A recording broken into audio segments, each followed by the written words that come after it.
Taylor கடை அளவுக்கு துணி கடை வச்சு என்ன செய்ய போற? நீ உழைச்சு சம்பாதிச்சு அந்த இடத்துக்கு போவ பாரு, கண்டிப்பா போவனே. அப்படிங்கிறியா? ஆமா. சரி, டைம் ஆயிடுச்சு, நீ கிளம்பி வீட்டுக்கு போ. எல்லாரும் தூங்கட்டும், நான் அப்புறமா போய்க்கிறேன். தேடுவாங்கண்ணே உன்ன. என்னெல்லாம் யாரா தேட போறாங்க? அண்ணே, தேடாமலே இருப்பாங்க, கிளம்புன. கங்காவை பார்க்க எனக்கு ஒரு மாதிரி இருக்குடா. அவ தூங்கட்டும், நான் அப்புறமா போறேன். காலையில எந்திரிச்சு அவங்களதான் பார்க்கணும்.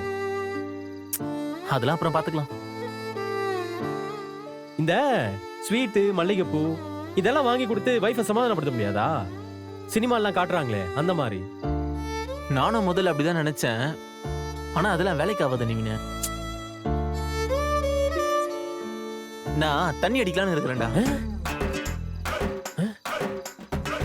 இந்த மாதிரி நேரத்துல அதான் செய்யணும்னு நினைக்கிறேன். நீ என்னடா இப்படி ஆயிட்ட? தண்ணி அடிச்சா அவங்க கோவம் இன்னும் அதிகமா இல்ல ஆகும்.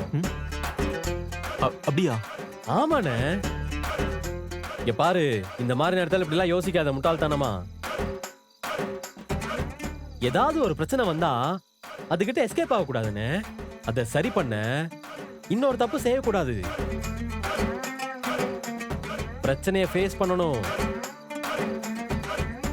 5 லட்சம் சம்பாதிக்க முடியலையா, 50 லட்சம் ரூபாய் சம்பாதிக்கணும்னு நமக்குள்ள ஒரு வைராகி எடுத்துட்டு வரணும்.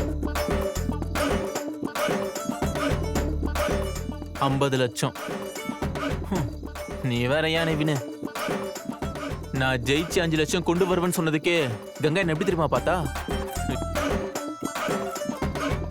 யாரு நீங்க அப்படி நெக்ல வேற கேட்டா. எப்படி பார்த்தாங்க?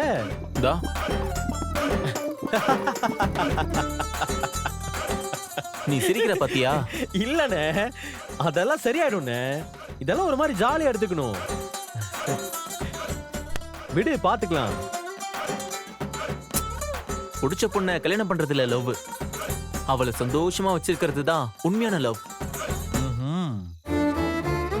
பிடிச்ச பொண்ணு வேற கல்யாணம் பண்ணிக்கிட்டா இனி ஒரு நாள் நமக்கு இல்லைன்னு தெரியுது, நமக்கு வலிக்கும். ஆனாலும் அவ நல்லா இருந்தா போதுன்னு நம்ம மனசு சொல்லுது. அதுவும் லவ் தான் போல. நீ அந்த வகையில் என்ன விட லக்கின்னு அத நினைச்சு சந்தோஷமா இரு என்ன?